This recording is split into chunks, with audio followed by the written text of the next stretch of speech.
Assalamualaikum warahmatullahi wabarakatuh. Selamat siang untuk teman-teman semua, kelompok 5.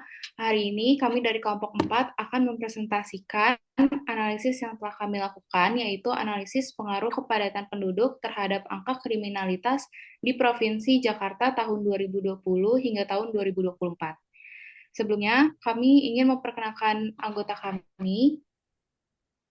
Boleh next slide. Ada Mohriko Maliki Akbar, Fakila Ahmad Yasin, Revan Imanul Faki, Dia Aprilia, Kalista Putri Aprilia Gani, Miranda Syahril, Talita Jafir Al-Aufa, Fatan Syah Abian Ramadan, dan Faiza Diandra Putri. Selanjutnya, kita langsung masuk ke latar belakang.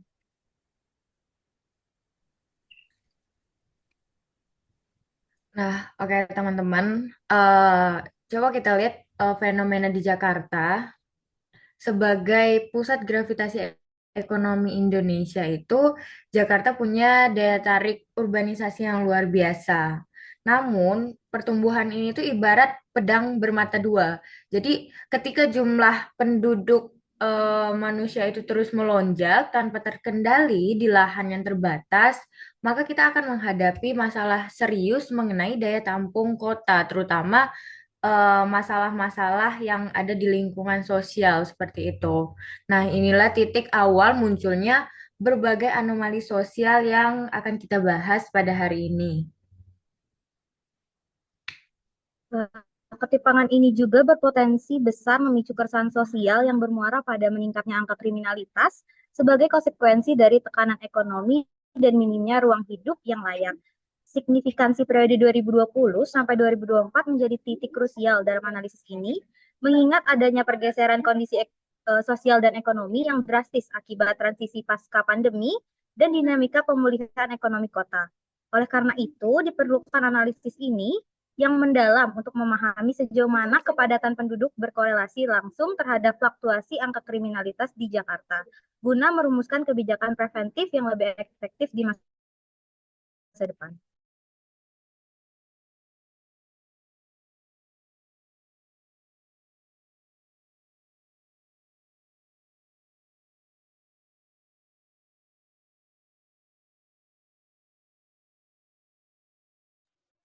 Ya, selanjutnya ada tujuannya. Nah, dari tema ini tuh kita ada tujuan. Kenapa kita milih tema analisis pengaruh kepadatan penduduk terhadap angka kriminalitas di Provinsi Jakarta dari tahun 2020 sampai 2024. Nah, kenapa kami milih kota Jakarta? Karena kota Jakarta ini merupakan kota megapolitan yang dimana pening, nah, angka kenaikan penduduknya ini tuh tinggi, relatif tinggi. Nah, harapan kami adalah yang pertama itu membuktikan secara nyata lewat data statistik apakah kenaikan jumlah penduduk akan mempengaruhi tingkat kriminalitas. Yang kedua, membuat gambaran data peningkatan jumlah penduduk dengan kenaikan tingkat kriminalitas yang ada di kota besar. Yang ketiga, membuat gambaran prediksi perkiraan kenaikan angka kriminalitas jika pertumbuhan penduduknya itu terus meningkat.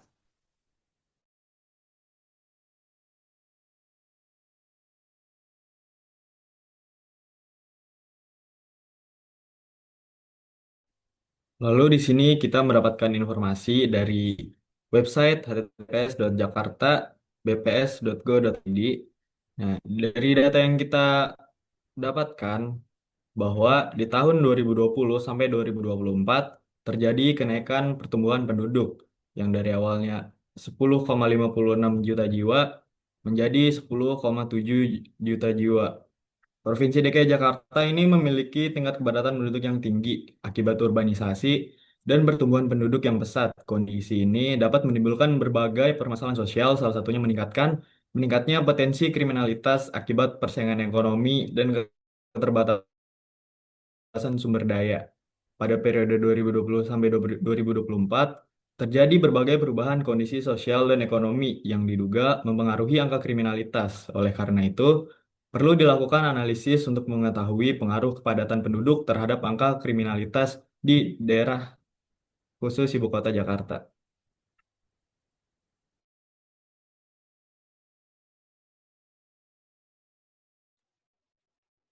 Nah, di sini ada penyajian data jumlah kriminalitas kriminalitas di DKI Jakarta dari tahun 2020 sampai tahun 2024.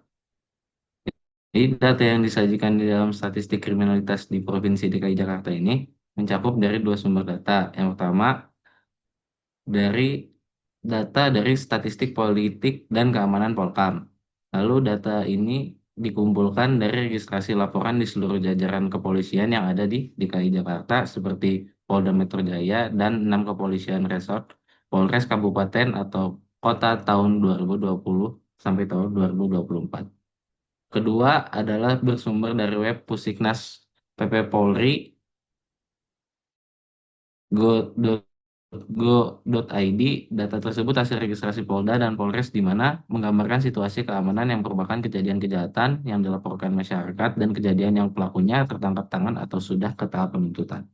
Jadi di sini ada grafiknya yang dari tahun 2020 berjumlah 82.000 kasus, lalu ke 2021 turun ke 78.000, lalu 2022 naik ke 8.300, terus ke 2023 naik lagi ke 8.700, dan hingga tahun 2024 naik lagi ke 8.900.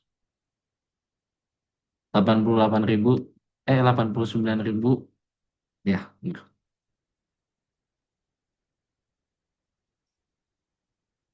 Oke, selanjutnya ada prosedur penelitian. Masuk ke tahap pertama, yaitu identifikasi masalah. Di sini kami memfokuskan pengamatan pada dua variabel utama, yaitu jumlah penduduk dan angka kriminalitas. Di mana fokus penelitian kami ini membuktikan secara statistik apakah kepadatan penduduk ini benar-benar punya pengaruh yang signifikan terhadap kriminalitas di Jakarta, khususnya dalam periode 2020 sampai 2024. Boleh dilanjut? Boleh di next? Oke, selanjutnya ada pengumpulan data. Kami menggunakan data sekunder dari sumber yang kredibel. Untuk data pertumbuhan penduduk, kami merujuk langsung pada data resmi BPS Provinsi DKI Jakarta, sedangkan untuk angka kriminalitas, kami mengkombinasikan data dari dua sumber, yaitu BPS dan portal Pusiknas Polri. Hal ini kami lakukan agar data yang diolah itu benar-benar valid dan juga objektif. Next. Boleh dilanjut. Oke, untuk bagian analisis data, yang pertama kami membuat grafik untuk melihat tren perkembangannya secara visual dari tahun ke tahun. Lalu kami melakukan uji korelasi. Tujuannya simpel untuk melihat seberapa kuat hubungan antara variabel penduduk dan kriminalitas tadi. Lalu puncaknya kami menggunakan regresi linear sederhana untuk mengukur seberapa besar pengaruh ataupun dampak yang diberikan kepadatan penduduk terhadap angka kriminalitas tersebut.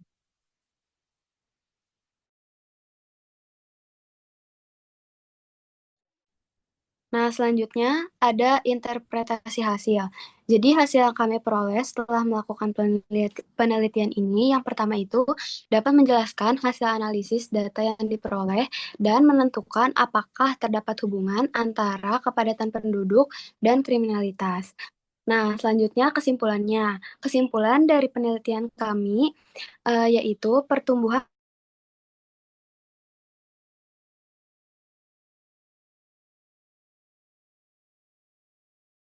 jumlah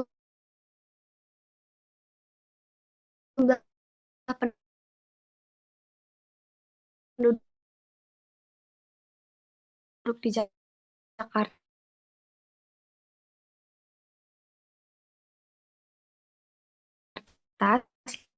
selama 2020 hingga Soal kelompok 5 ada yang ingin bertanya, silahkan raise hand.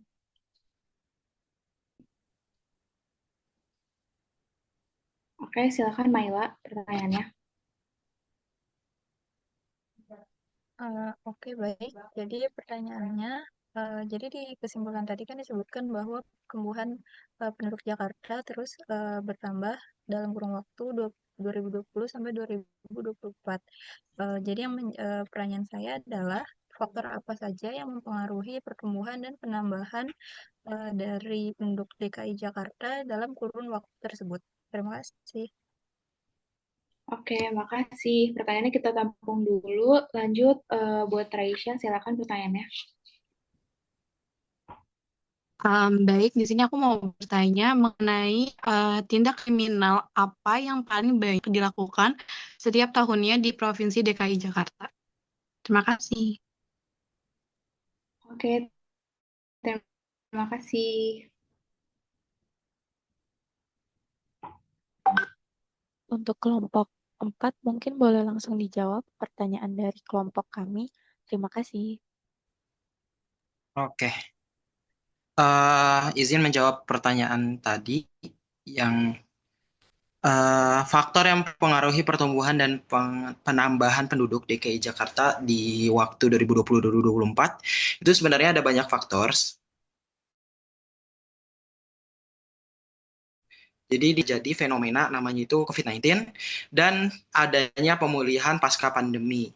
Jadi faktor yang pertama itu ada migrasi neto, yaitu jadi seperti yang udah diketahui bahwa Jakarta itu pusat ekonomi.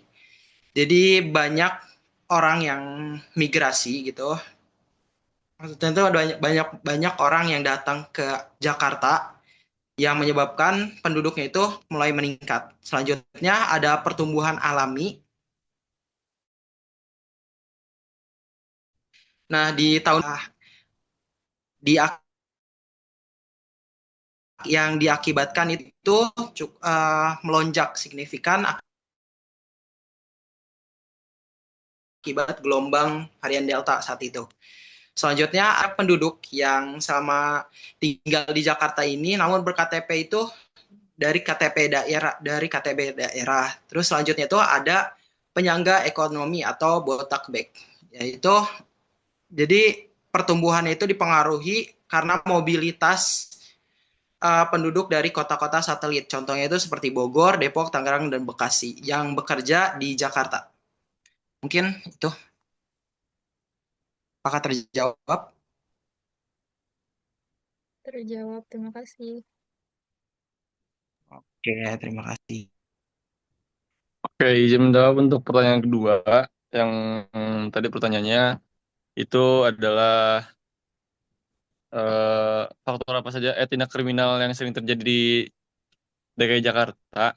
Yang pertama itu ada curanmor atau pencurian kendaraan bermotor, kemudian ada pencurian dengan pemberatan, ada pencurian dengan kekerasan, penipuan penggelapan, juga narkoba atau narkotika, psikotropika dan bahan adiktif lainnya itu ya bahan-bahan yang memang menyebabkan efek gangguan pada kesehatan. Tuh, apakah terjawab?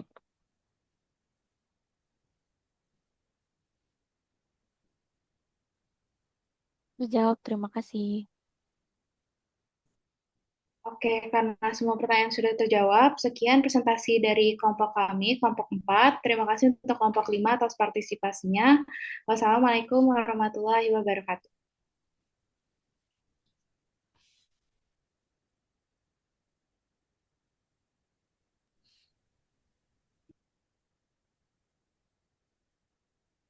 Oke, baik. Assalamualaikum warahmatullahi wabarakatuh. Perkenalkan, kami dari kelompok 5, kelompok statistika, akan mempresentasikan mengenai penelitian kami mengenai persentase kesadaran lingkungan mahasiswa DPKU IPB Angkatan 62. Di sini ada anggota kelompok 5, yaitu ada Muhammad Ihsan Fadila, ada Hasna Ramiza Firdaus, ada Muhammad Dayan Faiz Ramadan, ada Gibi Nur Fatihah, Raisya, Syazia, Arsya, Resma, dan Maila.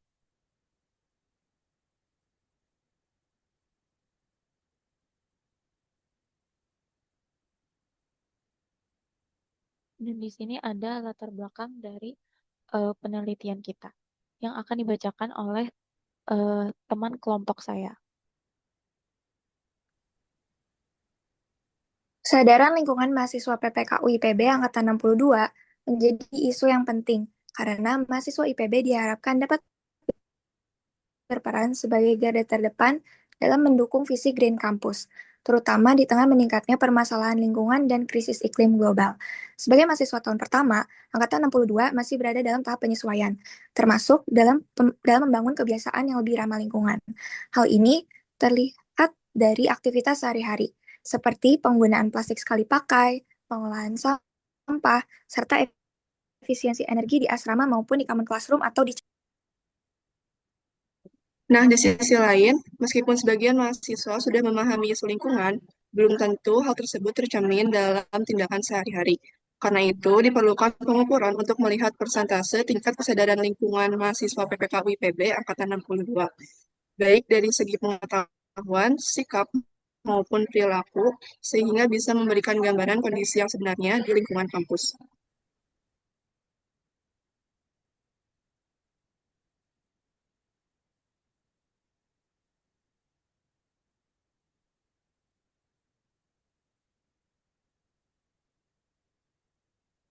Baik, selanjutnya di sini ada daftar pertanyaan survei yang akan kami share pada saat pengumpulan data. Dan daftar pertanyaan ini akan dibacakan oleh teman kelompok saya. Baik, selanjutnya ada persentase kesadaran lingkungan mahasiswa DPKU IPB pada angkatan 62. Jadi yang pertama itu ada pengetahuan dan kesadaran. Pertanyaan pertama itu, apakah Anda memahami konsep Green Campus yang diterapkan di IPB University? Yang kedua, apakah Anda mengetahui bahwa IPB memiliki sistem pengelolaan sampah mandiri? Yang ketiga, apakah Anda mengetahui perbedaan antara sampah organik, anorganik, dan B3? Yang keempat, sejauh mana Anda mengetahui dampak penggunaan kendaraan pribadi terhadap kualitas udara di lingkungan kampus? Yang terakhir, yang kelima, yaitu apakah Anda familiar dengan isu climate change yang menjadi dasar gerakan lingkungan global? Yang kedua, ada persepsi dan sikap yang dimana jawaban setuju atau tidak setuju, penting atau tidak penting. Yang pertama, ada yang dilarang sepenuhnya di area asrama dan CCR. Yang ketiga, saya merasa bertanggung jawab atas kebersihan ruang kelas setelah perkuliahan selesai. Yang keempat, seberapa penting mematikan listrik, AC, atau lampu saat meninggalkan ruangan. Yang kelima, keinginan untuk terlibat dalam organisasi untuk aksi relawan bertema lingkungan. Yang keenam, saya merasa terganggu jika melihat orang lain membuang sampah sembarangan di area Dramaga.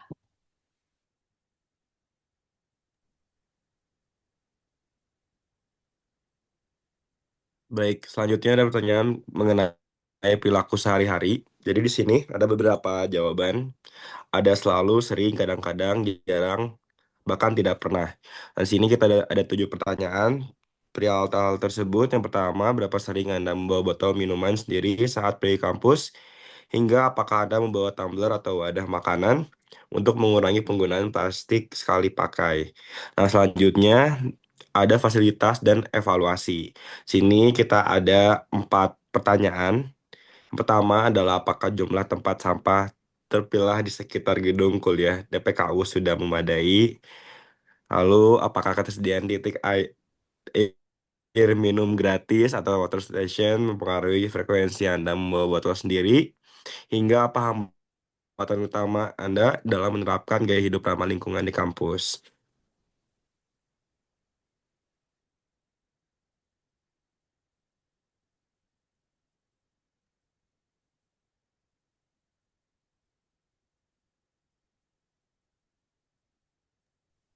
Baik, jadi di sini ada metode sampling dan total sampling. Pada penelitian ini kami menggunakan metode non-probability sampling, yaitu memilih responden secara acak, tapi berdasarkan dengan kriteria tertentu. Dan teknik dan metode yang kami gunakan adalah progressive sampling, yaitu memilih responden berdasarkan kriteria tertentu. Dan dari penelitian kami, kriteria yang ditentukan adalah mahasiswa DPKU IPB Angkatan 62. Oke, jadi penelitian ini akan melibatkan seluruh mahasiswa DPKU IPB Angkatan 62 sebagai responden. Cara ini dipilih untuk mendapatkan gambaran yang lebih menyeluruh dan akurat mengenai tingkat kesadaran lingkungan mahasiswa di tingkat pertama tanpa adanya bias sampel. Data akan dikumpulkan melalui survei digital yang mencakup aspek pengetahuan, sikap, dan perilaku nyata terhadap pelestarian lingkungan di kampus. Selanjutnya di sini ada prosedur penelitian yang sudah kami rancang. Yang pertama itu adalah menentukan masalah penelitian dengan pertanyaan statistika, yaitu berapa persentase kesadaran lingkungan mahasiswa di PKU IPB angkatan 62. Yang kedua, kami membuat desain survei, yang mana survei akan dilakukan dengan metode non-probability sampling. Dan yang ketiga, kita akan mengembangkan instrumen survei, yaitu survei akan dilakukan dengan instrumen berupa kuesioner dalam bentuk Google Form yang berisi pertanyaan yang sudah kami susun. Lalu prosedur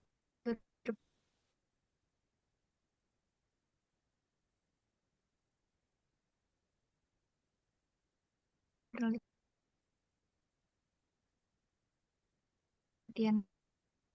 keempat adalah kita akan dikumpulkan di PKU secara offline atau online. Lalu dari data yang telah dikumpulkan, kami akan menganalisisnya dan membuat kesimpulannya. Baik, sekian presentasi dari kami mengenai penelitian tentang persentase kesadaran lingkungan oleh mahasiswa DPKU IPB angkatan 62. Apakah dari kelompok 4 ada yang ingin bertanya?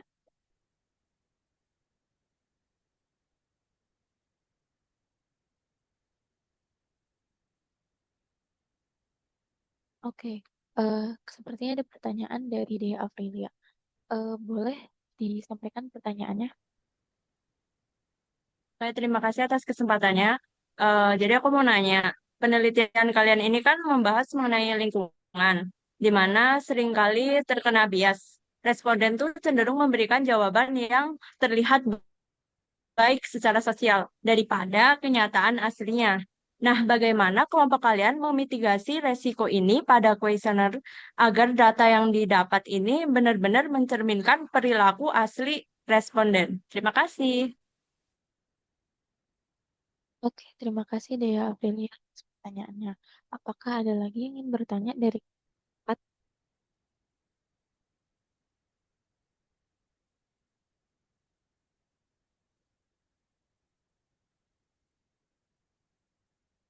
Oke, sepertinya tidak ada pertanyaan lagi.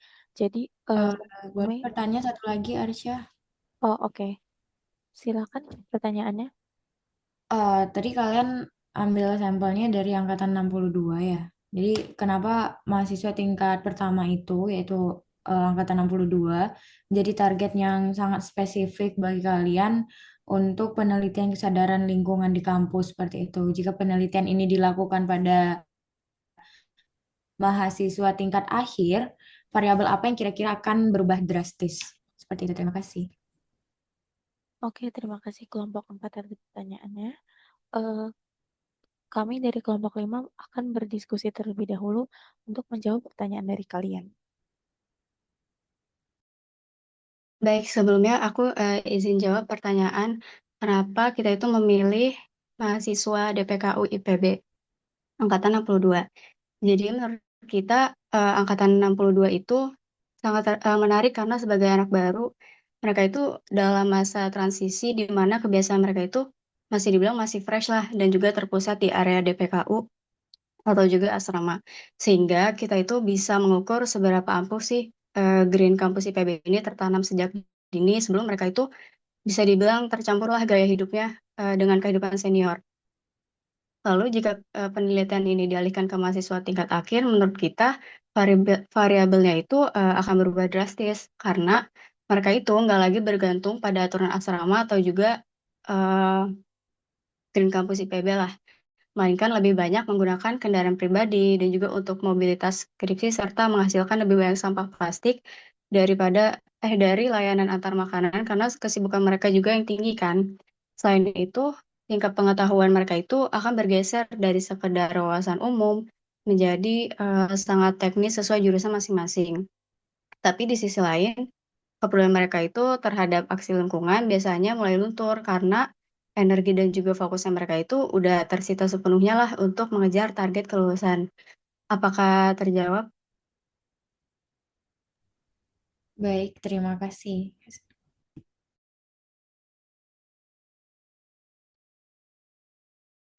izin menjawab untuk pertanyaan nomor 2. Em, mengenai beberapa cara untuk mitigasi resiko tersebut, kita bisa melakukan membuat survei dengan sifatnya itu anonim, supaya respon merasa agar respon merasa tidak takut untuk menjawab dengan jujur. Selain itu, pemilihan kata dalam skala di survei juga perlu menggunakan bahasa yang tidak menjudge atau berat sebelah. Seperti itu. Apakah terjawab? Terjawab. Terima kasih. Sama.